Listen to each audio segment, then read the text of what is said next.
Papa, quelle trouvaille quand même de se faire appeler papa. C'est familier, sinon ce serait mon père. Vous imaginez? Mon père? Vous imaginez l'appeler mon père pour un socialiste et par les temps qui courent? Il vaut mieux garder la formule familière. Surtout qu'un papa, c'est gentil, c'est fort et ça protège. Pas comme un père qui vous emmène par la main derrière la sacristie. Enfin. Et donc, on a deux papas, le sien et Michel Dardenne. Notez que parfois on en a trois. Le ministre, le mari de maman et son vrai papa. Ou parfois quatre aussi, hein, bon. Ou encore deux papas, dont un qui chante Crocodile Rock et le mari du chanteur plus le ministre. Ça fait beaucoup de papas tout ça. Hein. Mais aujourd'hui, le seul, l'unique, le vrai, c'est un homme qui prépare notre avenir. Il compte les sous qu'on pourra dépenser plus tard. Après avoir construit les routes avec du tarmac acheté en Suisse dans le canton de Gruyère. C'est bien ça. Ça c'est bien.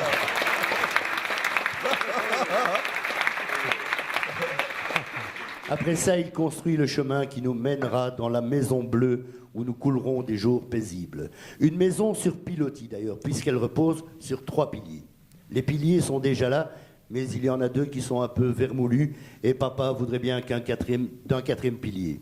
Le 4e pilier des pensions est fait de briques, de brocs, de bijoux, de caisses noires, de paperasses luxembourgeoises, de maisons de campagne ou de yachts. Moi, j'ai beaucoup joué au Monopoly quand j'étais petit et donc je pensais que j'avais acheté 3 immeubles à Knock et 2 hôtels à Bruxelles et que ça comptait pour ma pension. Bernic. Me voilà revenu à la case départ parce que mon banquier a quitté la table de jeu et il est parti acheter des clopes à la Barbade.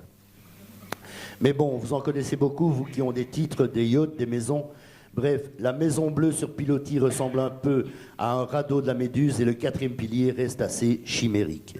Pourtant, avec 1 800 000 personnes de plus de 65 ans, ça coûte pas moins de 25 milliards pour financer les retraites en Belgique. 1 800 000. Ouais, 1 800 000. Il y en a un peu plus, ça coûte un peu plus cher, mais... C'est que les statistiques dataient de l'année passée, alors, à mon avis. C'est vrai que ça augmente toujours. 33 milliards. Mais enfin... Et avec une espérance de vie de presque 80 ans, ça fait quand même du fric, tout ça. Hein. Pas étonnant qu'on songe à autoriser l'euthanasie. Ouais. Ça, j'ai jamais osé le dire. Notez qu'en Angola, par exemple, ils n'ont pas ce genre de soucis. Là-bas, on meurt en moyenne à 38 ans. Ah ouais. L'avantage, c'est qu'on n'est pas obligé de bosser jusqu'à 65 ans. Hein. Mais ici, punaise, quand tu as vu le prix des places dans les homes, tu te dis, t'es pas certain d'avoir ta purée. Bref, des enjeux énormes, mais papa veille au grain. Et s'il ne trouve pas la solution, on peut lui proposer celle de Woody Allen. Le cinéaste new-yorkais propose tout simplement de vivre à l'envers. D'abord, on meurt, ce qui enlève les questions existentielles d'angoisse de la mort.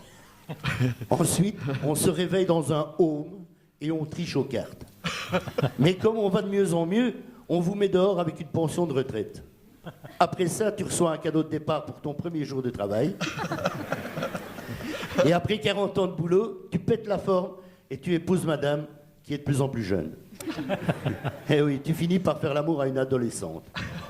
Après ça, tu joues aux billes, tu mets des langes et tu finis ta vie dans un orgasme. Guinevere.